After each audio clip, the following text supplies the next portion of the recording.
Hey everyone, it's Max here from Reptile Fanatics. So here is my kit for our whistling tree frogs. So these guys are tiny, I'm talking the size of my fingernail, right? So I've got all the goods that I need to build up their new terrarium. So I've got some plants, all naturally grown, all good for indoor, as well as just some like mild light. They only need a little bit of light, but anyway, we've got some rocks, we've got some stones, got some pebbles, got some moss, got different variations, different levels. The aim here is to create a really good, I guess, environment for them. First thing we're going to do is clean the sand. Now guys, rookie advice for everyone, whether you have an aquarium, whether you have a terrarium, vivarium, whatever it is, you have to rinse out any bags of sand, any bags of pebbles, because they come cloudy, they come dusty, they come dirty. You want that water to be clear, you want that sand to be clean. Once I did a few rinses, I'm putting that sand into the bottom. It's my bottom layer, right? This is just thinking as my soil level. So I'm patting it around, make the few attachments. Don't worry too much about any water in there. We're going to add more levels. Now we're going to go back into our rocks. So our pebbles are doing the same thing. We're going to rinse our pebbles until the water's nice and clear. So you just need a bucket, some fresh water. That's it, simple as that, nothing complex. Now I don't go into too much detail into how I plant it, but essentially you saw the plants at the beginning. What I'm doing is I'm adding everything natural, right? Everything. Think of this as like a little terrarium without anything in it, right? You can buy them from plant shops. It's a live terrarium, right? It's got live plants. Here I am putting all the different levels in, starting to look really nice. Remember, this is for tree frogs. They don't need much water. They'll essentially just get a small dish with some duckweed in it. These guys generally don't spend that much time in water. They're quite arboreal in nature. As long as there's humidity, there's moisture, you're misting the terrarium, you're giving them that ample moisture that they need. But like I said, these guys are tiny. These are froglets, essentially, younglings. Like I said, no bigger than my fingernail. So there's 4 of these going in this. This terrarium is huge for them, right? They've got so much space. The cork on the top is just the final tweak, I guess. They will have mesh or netting on top, so that there's plenty of airflow going in. But even the cork lid actually has quite a lot of ventilation, as it's not fully sealed from the top, right? So don't worry about that. There's plenty of oxygen going through.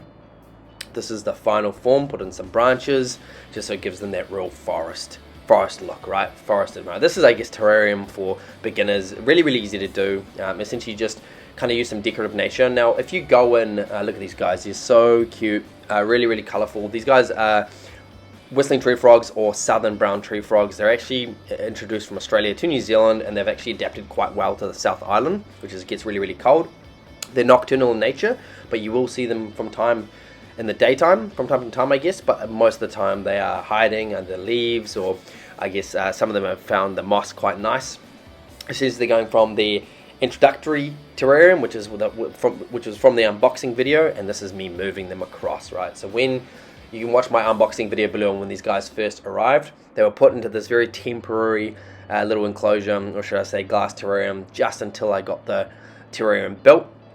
So these guys are tiny. Now let's see them. I'm being very gentle. They were pretty good. They actually were all hopping onto my hand. But look at these guys. Absolutely gorgeous frogs. In New Zealand, we don't have a huge variety of frogs to, I guess, collect or have in captivity. Essentially, there's only 2 or 3. There's the golden bell frog, the southern bell frog, and the whistling tree frog. We do have some native species, but they are against the law to keep them in captivity.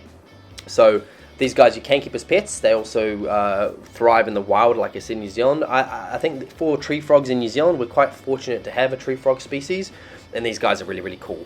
Why they're called the whistling tree frog? Essentially, when they are going through their breeding, I guess, phase, they will whistle or chirp like crickets. It's quite unique. It's not the the original croak that you would get from a frog.